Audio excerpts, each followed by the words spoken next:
A aplicação mais conhecida pela maioria dos brasileiros é com certeza a poupança, que inclusive tem um rendimento bem abaixo a todos os investimentos de renda fixa que vou falar aqui no vídeo de hoje.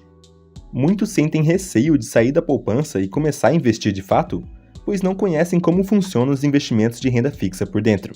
Bom, para começar, que os investimentos de renda fixa são considerados de menor risco, sendo os mais aconselhados para quem quer começar a investir e ainda está adentrando nesse mundo dos investimentos, sendo aquelas aplicações que fazemos sabendo mais ou menos qual será a rentabilidade que vamos receber de acordo com a taxa de juros do país, por exemplo. Bom, você vai entender no decorrer desse vídeo, é mais simples do que você pensa. Mas então, diferente dos investimentos de renda fixa, os de renda variável oferecem um risco maior por conta das flutuações do mercado, de, por exemplo, você comprar uma ação e ela valorizar ou desvalorizar com o passar do tempo. Eu mesmo fiz um vídeo específico sobre renda variável, vou deixar aqui em cima. Mas tá, o vídeo de hoje é sobre renda fixa. Então vamos para a definição básica do que são investimentos de renda fixa. Bom, quando estamos investindo em renda fixa, estamos basicamente emprestando dinheiro para bancos ou instituições financeiras e recebendo juros por isso. Ou seja, o contrário de ficar devendo para o banco, pois quando estamos devendo para o banco, teremos que pagar com juros de acordo com o prazo da dívida. Ou seja, quanto mais tempo demorar para pagar a dívida, mais os juros sobre juros vão correr. Agora, ao aplicar dinheiro no banco, estamos resumidamente emprestando dinheiro para a instituição para ela emprestar para outras pessoas a juros ainda maiores. Você vai entender. Por exemplo, digamos que você investiu R$100 em um banco, tendo um rendimento de 1% ao mês, ficando assim com o rendimento de R$1 no final desse primeiro mês. Enquanto você recebeu esse R$1, o banco pegou seus R$100 e emprestou para outra pessoa que pediu empréstimo, por exemplo. E claro, cobrando juros maiores do que esse que você recebeu. E é aí que os bancos ganham, fazendo empréstimos e cobrando 10% ao mês e pagando 1% para quem investir no banco, por exemplo. Esses são valores hipotéticos apenas para mensurar isso tudo, beleza? A grosso modo, é isso que acontece. Basicamente, todos os investimentos de renda fixa são empréstimos. E um dos mais famosos deles, com certeza, é o CDB, o Certificado de Depósito Bancário. Olha, não se assuste com a sigla, é muito mais simples do que você pensa. Até porque o CDB funciona exatamente dessa forma que acabei de explicar, com você emprestando dinheiro para o banco, ele pegar seu dinheiro para emprestar para outras pessoas a juros maiores e te pagar uma porcentagem por isso. E agora que entramos na rentabilidade aqui. Qual é a porcentagem que os bancos pagam? Geralmente os CDBs rendem de acordo com o CDI. É muito comum vermos algo do tipo CDB que rende 100% do CDI. Muitos que veem isso pela primeira vez não entendem nada e até pensam que CDI é um tipo de investimento. E não, é apenas uma taxa que vai medir a rentabilidade da aplicação. E assim, quando vemos um investimento que rende 100% do CDI, significa que hoje, no dia que estou postando esse vídeo, está rendendo 10,65% ao ano. Isso porque a Selic, que é a taxa de juros básica do Brasil, está em 10,75%. E o CDI sempre fica 0,10% a menos que a Selic. Bom, a taxa Selic pode se alterar de 45 dias em 45 dias, com o Banco Central decidindo se mantém a taxa, se vai elevar ou vai diminuir.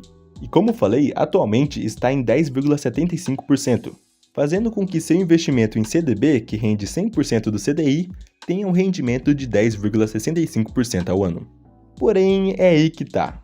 O CDB tem imposto de renda sobre os rendimentos, então não será exatamente 10,65% ao ano que você vai receber.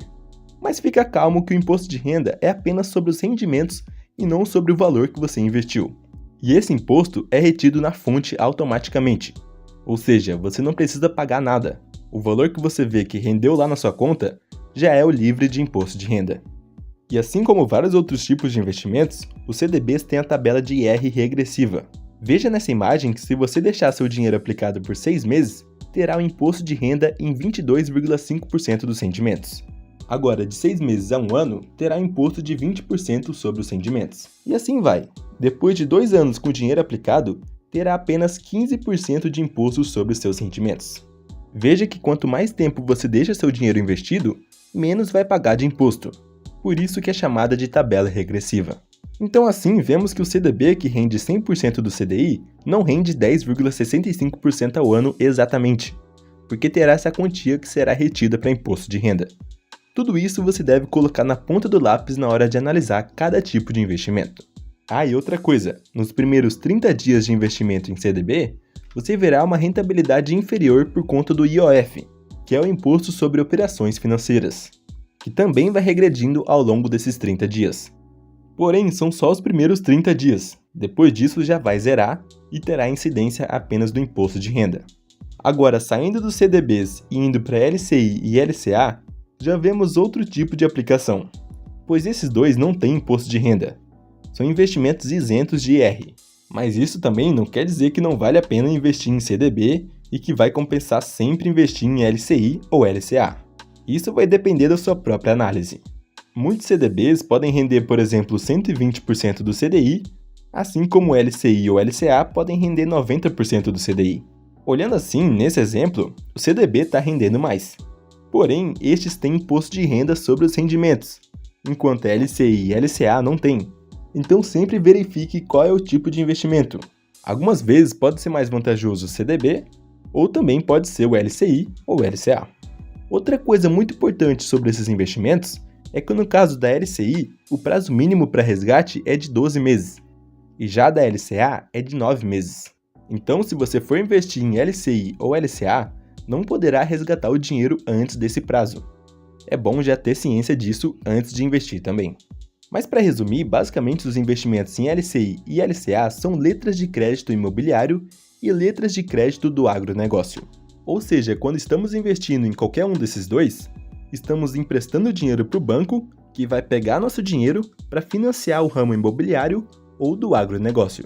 E claro, devolver esse dinheiro com juros, com os rendimentos que você verá na sua conta.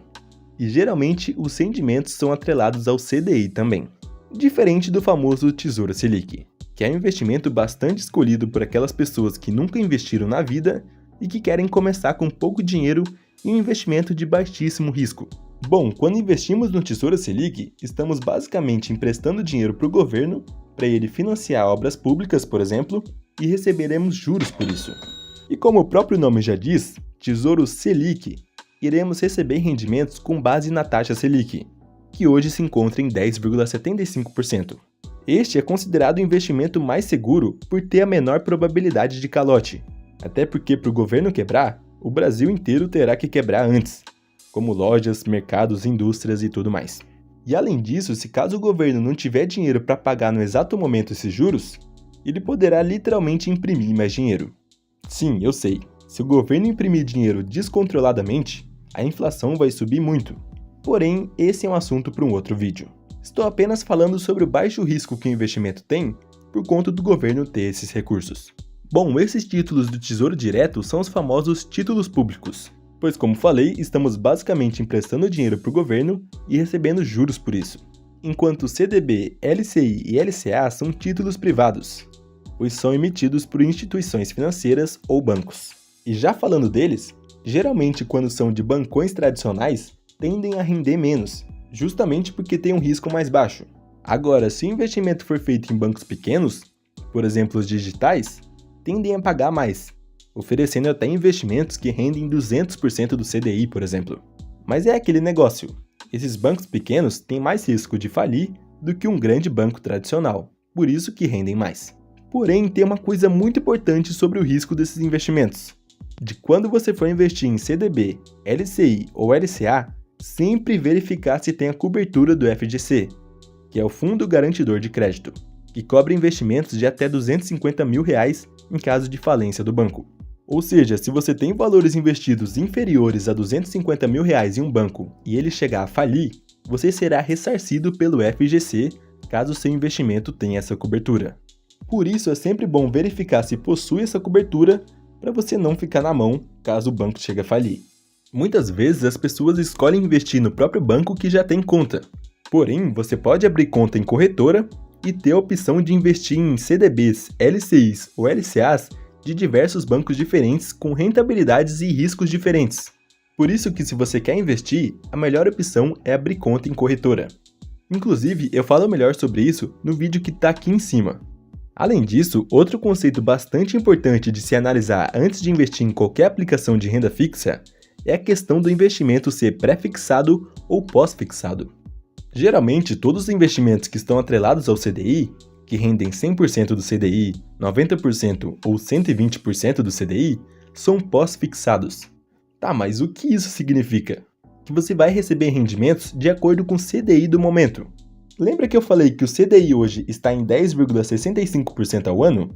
Bom, isso pode ser alterado tanto negativamente quanto positivamente ao longo dos meses. Dessa forma, sua rentabilidade também vai ser alterada. E veja bem, isso não significa que você vai ficar com rendimento negativo, não. Quer dizer apenas que seu dinheiro pode render mais ou menos do que atualmente, podendo chegar a render 10% ao ano, 7% ao ano ou até 13% ao ano, como estava até ano passado. Então, em resumo, se a taxa Selic subir, o CDI vai aumentar e investimentos atrelados ao CDI vão pagar mais. Mas se caso a taxa Selic cair, esses investimentos vão pagar menos. Um exemplo clássico do pós-fixado muito bom para reserva de emergência é o CDB ou RDB, que paga 100% do CDI, que por sinal são muito famosos nos bancos digitais como Nubank e Banco Inter, por exemplo. Agora, já o investimento em renda fixa pré-fixado é aquele que você já faz o investimento sabendo quanto vai receber todos os anos. Por exemplo, se está mostrando que tal investimento é pré-fixado e vai render 12% ao ano com vencimento em 2030, é porque vai render 12% ao ano durante todos esses anos até a data do vencimento. Isso mesmo se a taxa Selic se alterar nesse meio tempo, porque já está pré-fixado em 12%. Vai render exatamente isso durante todos esses anos. Um exemplo bem famoso de pré-fixado é o próprio Tesouro Selic, que tem investimentos pré-fixados por lá, assim como mostra aqui na tela. E cara, uma das coisas mais importantes quando falamos de investimentos em geral é sem dúvida entender o conceito de liquidez. É bem simples, mas a maioria dos brasileiros não sabe. Bom, a liquidez é, em resumo, a velocidade que você tem para resgatar seu dinheiro do investimento. Alguns investimentos possuem liquidez apenas no vencimento, por exemplo, podendo resgatar o dinheiro apenas em 2030 ou 2026. Bom, você entendeu. Outros possuem liquidez imediata ou também liquidez diária, então sempre verifique bem qual a liquidez do investimento. E já que estamos falando em liquidez, existem investimentos de renda fixa, principalmente no Tesouro Direto, que sofrem com a famosa marcação a mercado. E calma que é mais simples do que você imagina. Basicamente, quando investimos em uma aplicação que tenha um vencimento apenas em 2030, por exemplo, assumimos o compromisso de que vamos resgatar o dinheiro apenas em 2030. Porém, se caso você resgatar antes da hora, irá retirar o dinheiro de acordo com quanto o mercado estiver precificando no momento, pois os preços dos títulos variam frequentemente de acordo com o mercado. Por isso que o seu investimento no Tesouro Selic pode ficar negativo em alguns dias. Mas não se assuste, para não perder o dinheiro, basta você resgatar apenas na data do vencimento. Por isso é importante ler sobre o investimento e ter bem claro o objetivo do seu investimento. E é claro, só invista tendo reserva de emergência, pois se caso acontecer alguma coisa e você precisar tirar o dinheiro, você poderá resgatar imediatamente da sua reserva que tem liquidez imediata, e não sofrendo com essas marcações a mercado ou sofrendo por tentar retirar um dinheiro que não tem como resgatar com vencimento em 2030, por exemplo. Eu falo melhor sobre reserva de emergência no vídeo que está aqui na tela. Recomendo que você dê uma olhada. Muito obrigado por assistir o vídeo até aqui e até o próximo.